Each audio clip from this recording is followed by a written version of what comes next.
Poverty, यानी poverty के कारण। पावर्टी के क्या क्या कारण हुए? सबसे पहला कारण है low level of economic development under the British colonial administration. मतलब जब ब्रिटिश का रूल था तो उन्होंने ट्रेडिशनल हैंडीक्राफ्ट को बंद कर दिया था। जितनी भी नई इंडियन इंडस्ट्रीज़ थी उनको भी वो मना करते जा रहे थे और डिस्करेज करते जा रहे थे, बंद करते जा रहे थे, जिसकी वजह से जॉब्स की कमी होती जा रही थी, अनएम्प्लॉयमेंट होता जा रहा था, लो ग्रोथ रेट हो रहा था, लो इनकम हो रही थी और जो पॉपुलेशन है वो बढ़ती चली जा रही थी। इससे हम साइकिल ऑफ पावर्टी में फंसने लगे। नेक्स्ट पॉइंट है fruit of green revolution was limited to some parts of India only.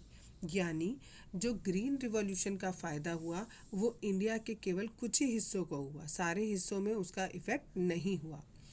तीसरा है जब लोगों के पास रूरल एरिया में जॉब्स नहीं थी तो वो कहाँ जाने लगे? वो शहरों की तरफ जाने लगे, जिससे इनका लेवल ऑफ लिविंग जो है वो गिर गया।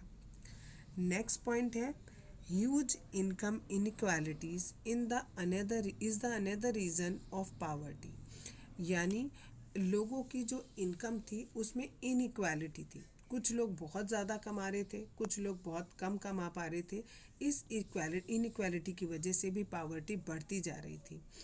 क्योंकि और ये हुआ था किस वजह से?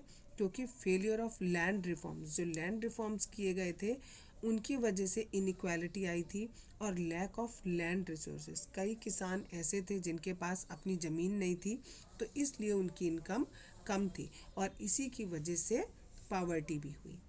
लास्ट पॉइंट है socio culture and economic factor.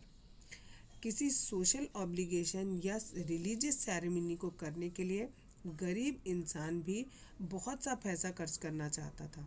जैसे अगर सपोज़ उसे दहेज देना है या उसे कोई इनके घर पे कोई मर गया उसके लिए उसे तेरहवीं करनी है तो उसके लिए भी उसे खर्चा करना होता था। और अगर उसके पास पैसा नहीं होता था तो उसे किसी से उधार लेना होता था। तो उस उधार को एक बार लेने के बाद वो धीरे धीरे करके उस उधार के जाल में फंस जाता है और उससे निकल नहीं पाता और वो इंसान गरीब हो जाता है।